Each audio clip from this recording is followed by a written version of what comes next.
Sejam muito bem-vindos a mais uma live da Semana da Mediação Física Emocional. O que é isso? Um método que saiu aqui do meu coração, do coração da Casa Vida, que ajuda como ferramenta você que é profissional ou você que está querendo se tratar, se autoconhecer, é uma ferramenta de autoconhecimento e também que você pode utilizá-la para ajustar ou agrupar ou complementar aquilo que você já faz. Nós acabamos de formar a nossa primeira turma do Brasil de mediação física emocional. Tivemos na nossa turma 2 médicas, psicólogas, professoras, mãe que tem crianças com deficiência. Foi um prazerzão de ter essa turma super especial. E aqui a gente está num papel, né, de divulgar, de mostrar para você que isso existe, mas, paralelamente, a gente quer falar, quer entregar mais para você, quer dar para você mais informações, com pessoas maravilhosas que foram convidadas por mim, pela Casa Vida, e aceitaram esse desafio e essa, eu acho que caridade, né, de passar informação. Acho que não tem dinheiro que pague o conhecimento. O conhecimento ninguém te rouba, ninguém te pega, ninguém tira de você. Então, fica até o final dessa live, porque vai ser incrível. Quero apresentar para vocês aqui alguns convidados que estão aqui chegando.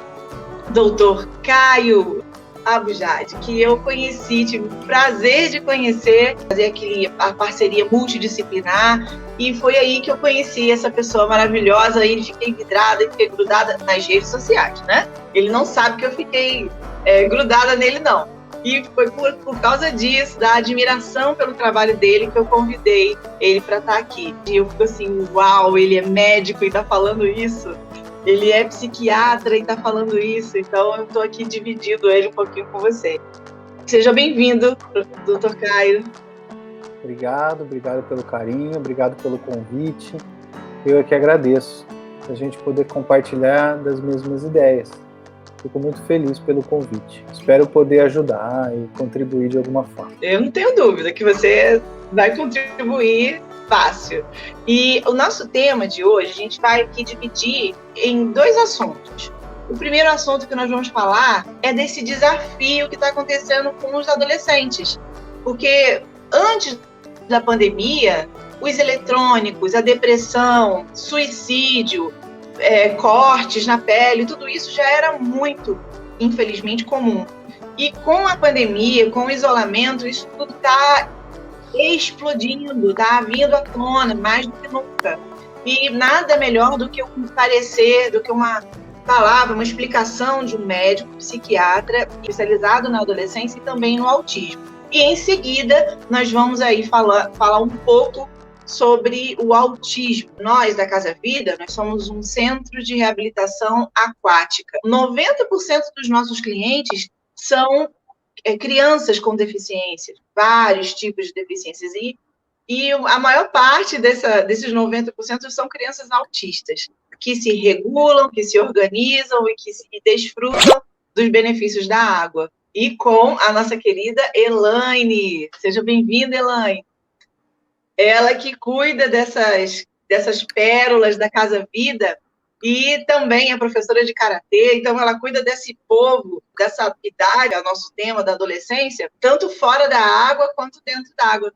É um prazer estar aqui, poder falar um pouquinho dessa experiência com as crianças, com os autistas, né, que é o assunto aqui, tanto fora quanto dentro da água, porque eu atuo com eles também no karatê. Eu também tenho alunos autistas. A gente está começando aí a desenvolver um projeto em relação a isso, ao karatê para autistas em específico. Então é muito legal a gente estar aqui podendo falar um pouquinho e expandir isso para todo mundo, que tem como agregá-los a tudo, né? Tem como estar com eles.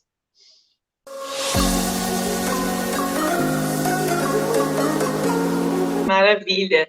Vamos lá, doutor Caio, eu quero fazer algumas perguntas. A Elaine também é livre para fazer as perguntas que ela quiser, ou então você é livre também de complementar, de falar. Todo mundo aqui é um bate-papo, mas é um bate-papo sério, muito sério, que pode mudar a sua concepção em relação ao seu filho, seu aluno, seu paciente.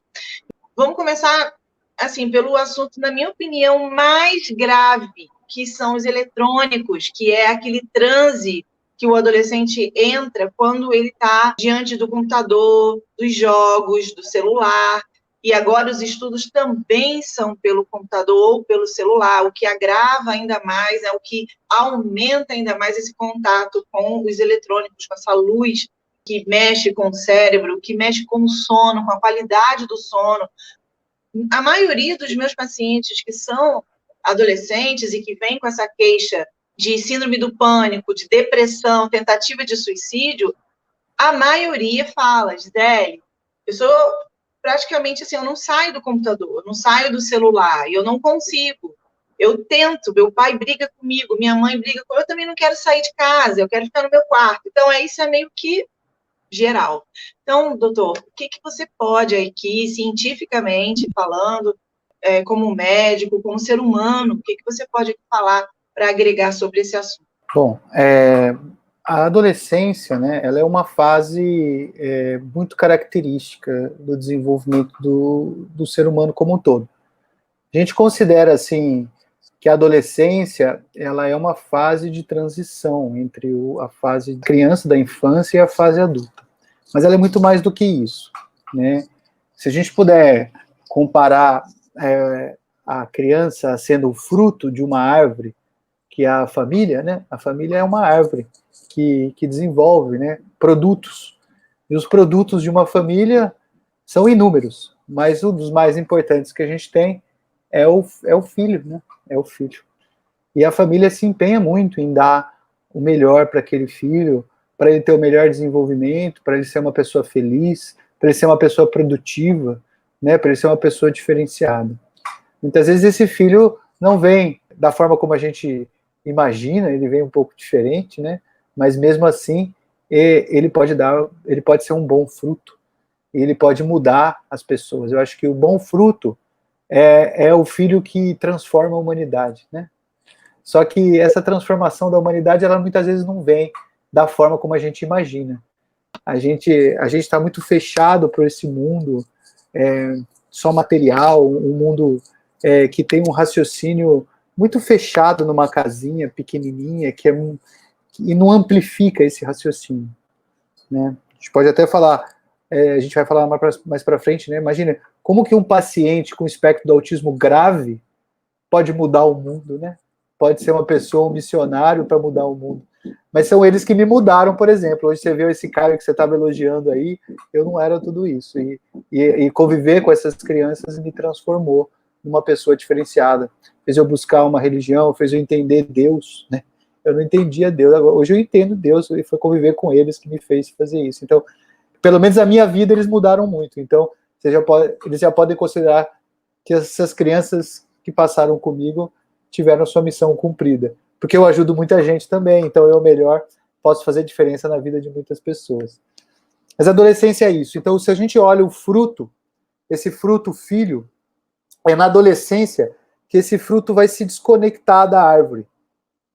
Né? Então, lembra que o fruto tem um cabinho que ele está ligado na árvore, e chega uma hora que o fruto está maduro, e aí ele se desconecta da árvore, ele cai no chão, e aí ele vai virar ali uma nova árvore. Né? A semente vai cair no chão, vai germinar, e vai virar uma nova árvore. E aí ele vai lá na frente dar um fruto. Então é nessa adolescência que esse fruto se desconecta da árvore. É por isso que muitas mães e muitos pais começam a reclamar, né, que o filho entrou na adolescência, né, começa a se manifestar de uma forma diferente, se comportar de uma forma diferente. Né? O grande problema hoje é que, por conta da modernidade, as crianças elas estão se desenvolvendo muito aprisionadas. Elas estão aprisionadas a um mundo de prazer. Tá? E isso é independente de nível socioeconômico. Né? Mesmo as crianças que não têm tantas condições, elas buscam muito o prazer. A ideia de uma criança ou de uma família, é sempre entregar o melhor para aquela criança. Só que as famílias não entendem o que é o melhor. Né? Então, as pessoas não estão entendendo que o melhor a se apresentar para uma criança são boas experiências, são boas relações. é uma argamassa afetiva de qualidade. As crianças são apresentadas a muito estresse, a muita violência emocional, porque tudo tem que ser rápido, porque tudo tem que ser pronto. As crianças são como escravos dos adultos, então elas são obrigadas a fazer tudo que o adulto quer daquele jeito, não pode contestar. Eu sei o que é certo, você não sabe, então você tem que fazer do meu jeito. E muitas vezes, mesmo as coisas boas, eu estou falando até religiosidade, eu estou falando até de coisas que teoricamente eram para ser boas, elas são manifestadas ou aprendidas de forma impositiva para as crianças. As crianças, quando eu quero dar o bom para o meu filho, o que eu dou de bom para ele? Coisas materiais, presentes, coisas no aniversário, coisas no dia da criança, coisas no Natal, coisas material. Então a criança cria um sistema de recompensa que fica dependente de estímulos de prazer, que não são afetivos, que são estímulos de prazer materiais. E aí elas começam a criar um cérebro que fica dependente disso. Então, você vê isso, é muito claro da gente aprender, a gente vê. A criança, ela fica querendo saber quando é o próximo dia. Isso quando ela não ganha presente toda semana, né? Mas quando é o próximo dia de evento comercial, que é Páscoa, que é Natal, que é aniversário, que é Dia das Mães, para ela ganhar alguma coisa que ela vai ter para ela. Ela muitas vezes, às vezes, não dá nem tanto valor para aquilo, porque ela já está preocupada com a próxima coisa que ela vai ganhar. E ela fica daquele jeito. E aí vem a tecnologia, maravilhosa, e apresenta para a gente algo que nos dá algo de novo a cada segundo, que é uma tela. A tela, ela me dá um prazer material, e eu vou te dizer, 60 prazeres materiais por segundo, porque cada pixel da tela pisca 60 vezes por segundo uma imagem nova. E eu fico esperando qual vai ser a imagem nova, alimentando meu sistema de recompensa com aquela coisa. Então, as crianças vêm sendo bombardeadas com esse... Agora, elas não precisam mais comprar nada, né? Elas não precisam no mercado comprar. Ela tem o prazer dela fechado num quarto, ou num celular, ou num computador, 24 horas. E ela pode escolher o tema que ela quer. Né? E o que é perigoso, porque os temas que tem na internet... Até a internet é uma terra sem lei, né? Não tem muitas regras na internet, e você acaba tendo acesso a conteúdos, às vezes, que são perigosos. Mas mesmo os pais que estão controlando o conteúdo, eles não entendem que o que a ciência está mostrando para a gente desde 2017 é que o problema é o tempo de exposição a telas. Eles chamam o termo, para quem quiser buscar na internet esse termo, a gente chama de screen time. Tá? Então, quem quiser buscar trabalhos científicos, usem essa palavra-chave, screen time, e aí você pode usar screen time autismo, screen time crianças, screen time adultos, né? E aí a gente vai ver o prejuízo que o tempo de exposição em telas podem causar em nós. E o que a gente tem visto é isso. Então, a tela hiperexcita o cérebro, hiperativa o meu sistema de recompensa e gera uma resposta de exaustão no cérebro. Então, o tempo que eu estou exposto à tela, ele desgasta, ele traz um desgaste para o meu cérebro que chega a ser de 6 a 10 vezes maior do que quando eu estou fazendo atividades fora de tela. Tá? Então, basta a gente lembrar, quando a gente fica fazendo maratona de série, né, isso que as pessoas falam, vou fazer maratona de série, né?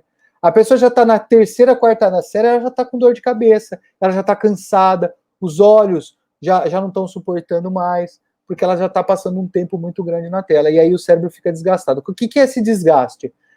A célula, ela tem a mitocôndria que produz energia para fazer com que a célula funcione. Só que ao mesmo tempo que ela produz energia, ela também produz oxidação. E oxidação inflama o cérebro, causa um processo inflamatório no cérebro.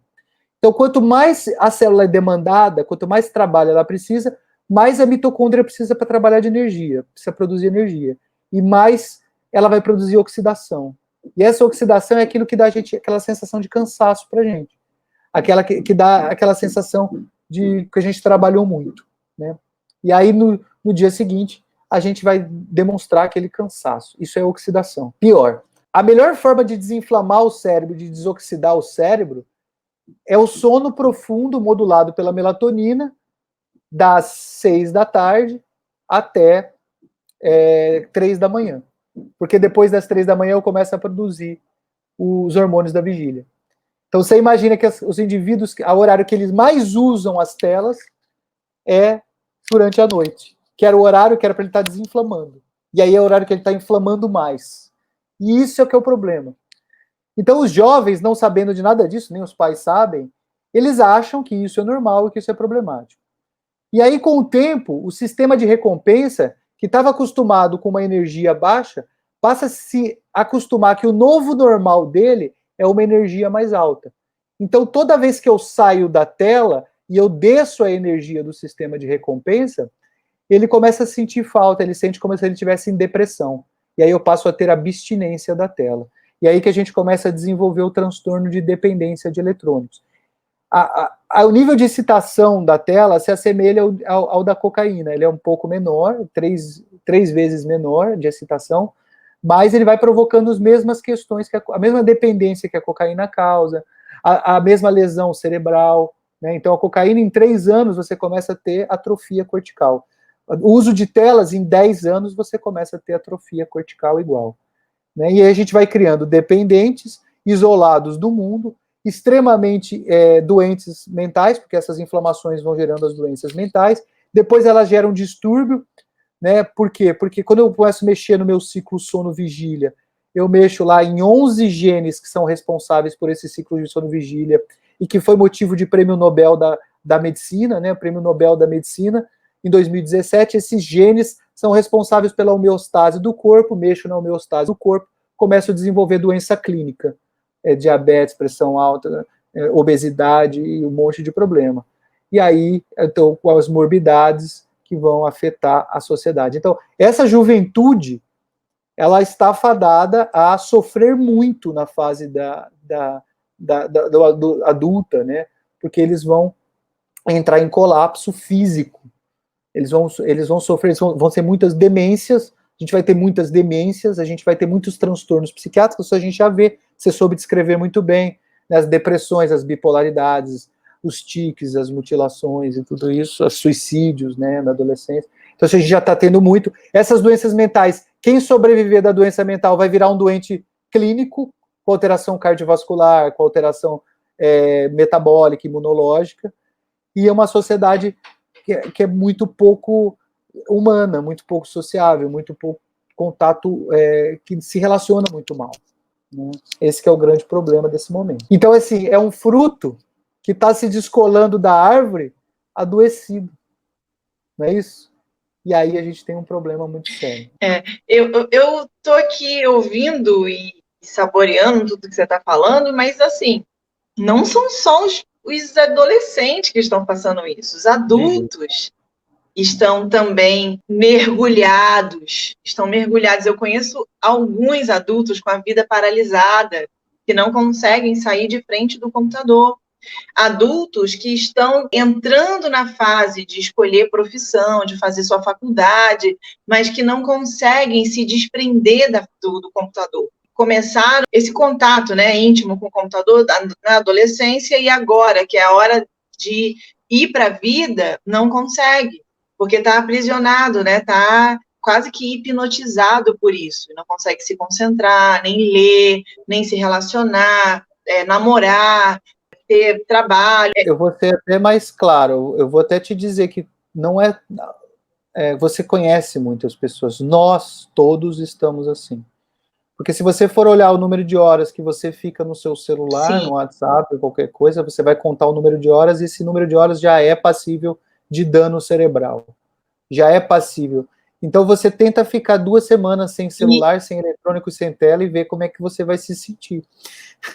Né? É algo muito prejudicial. A gente tem que começar a cuidar disso, em todo mundo. Sim. E agora, na pandemia, nossa intimidade com as telas aumentaram, como eu tinha falado lá na frente, né? Eu comecei a trabalhar online, eu fiz um curso online e fiquei mais tempo diante do telefone. Minhas filhas reclamaram, meu marido reclamou, e o que você está falando aí é super verdadeiro. O grande problema da tela não é o trabalho. O grande problema da tela é o lazer. Porque você passar o dia inteiro na tela lá, se você se controlar bem, trabalhando, só que você termina seu trabalho 6 horas da tarde, porque teoricamente você tem que terminar o seu trabalho 6 horas da tarde, tá? Quem trabalha depois das 6 horas da tarde é trabalho insalubre. Você deveria ganhar adicional insalubridade, certo? Pelo menos pela lei, é isso. Quem vai para uma tela assistir televisão depois de trabalhar o dia inteiro na tela? Quem vai ver um filme? Quem vai ver série? Quem vai no WhatsApp? Quem vai falar com as... Tá entendendo? Eu não faço isso. Eu vou lá meditar, eu vou lá fazer um relaxamento, vou para minha cama, ler um livro, tomo um chazinho e vou dormir. Tá entendendo? Porque eu já tá sei dando dica, hein, Nani? Ô, Nani, eu quero perguntar para você, e em seguida eu quero perguntar para o Dr. Caio um assunto que nós estamos muito íntimos, que é a correlação do que eu sinto no meu emocional, na minha alma, na minha espiritualidade, com o que eu sinto no meu corpo, na minha matéria, no meu comportamento. E você, Elaine, aqui na Casa Vida, eu e as outras fisioterapeutas, nós temos esse olhar que olha com um todo. Então, eu gostaria que você falasse um pouco o que você sente sobre essa correlação e também se estendendo à família, né? Aí, em seguida, eu gostaria que o Dr. Caio falasse da parte médica sobre esse assunto, que eu já vi também em vários vídeos dele, que ele fala sobre essa correlação das emoções, da alma e do corpo. Então, tem tudo a ver com ele, tem tudo a ver com você, Elaine. O corpo, ele não mente nunca, né? Ele sempre vai expressar o que está se passando aqui dentro, no coração, o que a pessoa realmente, de fato, está sentindo dentro dela. Às vezes a boca fala, tá tudo bem, mas o corpo está gritando que não está tudo bem. Então, a gente aqui na Casa Vida, a gente tem um olhar bem minucioso, a gente procura ter essa minúcia, né, com todos que aqui chegam, independente se é o paciente, se é o acompanhante, se é a tia, se é a avó que veio acompanhar aquele atendimento daquele dia. A gente tem esse olhar para um todo que se estende do paciente à família, para saber como funciona aquele núcleo, aquele meio, aquele ambiente que o nosso paciente convive a maior parte do tempo, porque ele fica com a gente aqui 40 minutos a 1 hora, e passa com o resto da família as outras 24 horas e mais 24 horas até um próximo atendimento, 2, 3 dias. Então, a gente procura trabalhar esse corpo, as expressões desses sentimentos dentro do corpo, no corpo dessa criança, né, desse paciente que aqui chega. Então, a gente vai dentro dos bloqueios, procura no corpo esses bloqueios, tudo que está ali acontecendo, que esse corpo está dizendo para a gente além da boca, porque a gente toca e aí esse paciente já desmancha, ele já se abre, ele já consegue se expressar, até o falar já é diferente quando a gente toca num ponto específico e consegue desbloquear essa emoção que ele não conseguia expressar. Depois que o corpo expressa, ele consegue expressar também com as palavras. E assim, é lindo de ver quando isso acontece, né? Às vezes o paciente nem fala, mas ele agradece por estar se sentindo melhor, mesmo sem ter falado, né? Então, é gratificante demais estar e ver e poder presenciar tudo isso, né? A questão espiritual, né, por trás de todo esse processo, a questão, todo espírito tem um corpo espiritual, né, e esse conjunto, né, tem um corpo físico, né, e na realidade isso é um degradê energético, né, a gente tem energias muito sutis ligadas ao pensamento, e essas energias elas vão se condensando e elas vão formando um corpo característico desse planeta, né, vamos dizer assim, que tem as nuances, a biologia, o material, né, então o corpo físico, ele nada mais é do que um material de relação, de relacionamento do espírito com o ambiente pedagógico onde ele está. O planeta, na realidade, ele é uma escola, ele é um material pedagógico, o ambiente físico que a gente está inserido, ele é um material pedagógico. Cabe a nós aproveitar esse material pedagógico que a gente tem. E o nosso próprio corpo, ele é um ambiente ligado ao planeta. Tá? Ele é um ambiente ligado ao planeta, porque a gente é feito de substâncias desse planeta. Então, o nosso corpo, ele é a intersecção do ambiente onde a gente vive com o nosso espírito. A gente se relaciona com o ambiente através do nosso corpo físico e do nosso corpo espiritual, né? Então, assim, o que adoece normalmente é a mente, tá? Então, todo mundo que adoece é a mente. Então, isso que a Elaine explicou, o que acontece?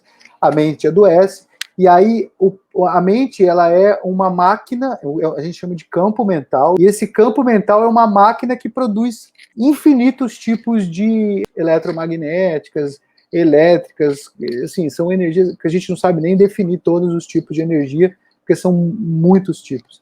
E é nessas energias que vem pensamento, que vem consciência, que vem inteligência, razão, a consciência, então todo esse campo mental, ele é qualificado pela capacidade que esse espírito tem, né? Então, quando esse espírito ele vai evoluindo, ele vai crescendo, ele vai ganhando asas de sabedoria e asas de amor, né? E ele vai evoluindo nessas duas asas, né? E ao longo desse processo ativo, ele pode adoecer, ele pode sofrer um transtorno mental, vamos dizer assim. Geralmente ele é baseado numa coisa muito do sentimento, né?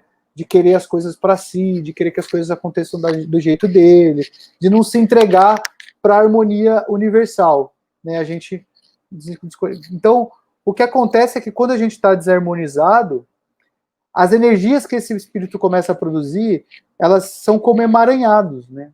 Elas são desarmônicas. E aí esse corpo espiritual, ele começa a ficar desarmonizado também. E aí o corpo físico é a representação última dessa desarmonia. E aí ele vai dar sinais, é isso que a gente está falando.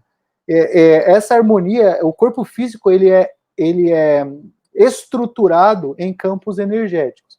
Então, a gente se mantém em pé por campos energéticos, que são bem descritos na medicina oriental, né? Aquela coisa dos chakras, que a gente conhece bem, e de todas aquelas linhas energéticas da acupuntura, que a gente já sabe que funciona, porque você faz a acupuntura, funciona. Já é reconhecido no mundo inteiro. Então, não dá para você dizer que não existe. Eu não acredito nisso.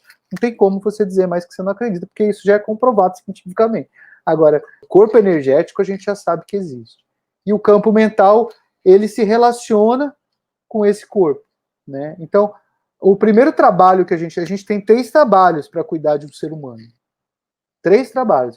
O primeiro, o mais importante de todos, é a educação do espírito. O espírito precisa se educar. Porque se ele não se educar, ele não melhora o campo mental dele. Se ele não melhorar o campo mental, mesmo que eu faça um trabalho espiritual no perispírito, que é o que vocês estão falando de coordenação da energia do campo energético, mesmo que você faça, dali a pouco aquela mente distorce tudo de novo. E aí trava todas as energias de novo, né? Então a gente tem que ter um trabalho de educação desse espírito. O segundo trabalho é esse trabalho do corpo energético, o trabalho de harmonização desse corpo energético. E o terceiro trabalho é o cuidado do corpo físico. É esse trabalho que a medicina mais tradicional faz, em que a gente ainda está melhorando ele, porque a gente ainda está engatinhando na capacidade de coordenar esse corpo físico. Quando a gente junta esses 3 cuidados em um só, a gente começa a partir daí ter uma melhor performance da saúde, uma melhor performance da saúde. Agora, tem coisas que as pessoas não imaginam, né? Então, por exemplo, como eu estava falando, respeitar o ciclo sono-vigília é uma educação. Isso é, enquanto o ser humano não for dormir entre 6 e 8 horas da noite, todos os dias, ele não vai se curar. Isso está provado. Isso foi prêmio Nobel de Medicina, né? Ele provou que todo mundo que dorme depois das 9 horas da noite está doente e vai morrer. Foi só, entendeu? E isso é uma coisa que a gente não... Isso é religião, né? Porque quem inventou esses genes aí foi Deus, né? Todos os seres vivos do planeta têm esses genes e respeitam o ciclo sono-vigília. Só o ser humano que não. Então, porque a gente resolveu ter livre-arbítrio e fazer diferente. Então, assim, tem coisas, tem nuances que são tão importantes. Por exemplo, se você não beber mais de 4 horas por dia de água, não adianta você fazer tratamento nenhum. Por quê? Porque como é que você vai fazer um tratamento energético se 80% do teu corpo é água e você não bebe água? Tá entendendo? Como é que você vai limpar o teu corpo? Então, por onde sai essa energia inadequada? Você acha que ela evapora de você? Não. Ela vai se conectar com o líquido, com o seu rim, e vai eliminar do corpo. Né? Então, se você não tomar 1 ou 2 horas de sol por dia, como é que você vai alimentar toda a energia do teu corpo? Então, tem determinadas coisas básicas que o ser humano deixou de fazer, que a gente não pode comer bola nesse sentido. Tem coisas que são essenciais à vida. Né? O tipo de alimentação que a gente tem, como a gente movimenta o nosso corpo, vocês que são fisioterapeutas entendem muito disso, né? Como que você movimenta, como você equilibra, como você harmoniza o seu arcabouço osteomuscular, como você respira. Né? Hoje a maior moda de saúde mental é treinar a respiração. Olha que coisa básica isso, né? Tipo, se eu não respirar eu morro. As pessoas ficam... Tá todo mundo... E aí você tá bem? Tô bem, ótimo, maravilhoso. Mas a pessoa não consegue respirar. Então, isso é muito... Quando você vai ver um monge budista respirando, conversando, ele respira 4 respirações por minuto, 5 respirações por minuto. E a gente fica feliz quando a gente tem 20, né? Então, a gente tem que ir pro básico, a gente tem que começar a aprender a viver de novo, né? Quero saber o que ela achou dessa live. Ela é excelente para sintetizar as lives que a gente faz. Bom, primeiro agradecer ao Caio, à Nani por estarem aqui, né, trazendo para a gente essas informações tão importantes que a gente precisa. Muitas coisas as famílias precisam ouvir, né? Eu estava aqui sentadinha, quietinha, fazendo a tradução, mas sentindo, pensando nas pessoas que eu vou precisar mandar essa live, né? Que precisam ouvir o que o Dr. Caio tem para falar, o que a Elaine, o que a Gia, que a gente falou, né? Então, primeira coisa, né? Muito importante a família. A família é a base, né? É a árvore, como o Caio falou muito bem. Então, eu acho que se a família começar a perceber e entender que eles são importantes na vida da criança, do filho, e que esse amor pode transformar a criança no mundo, né, no futuro, eu acho que a gente consegue uma sociedade um pouquinho melhor.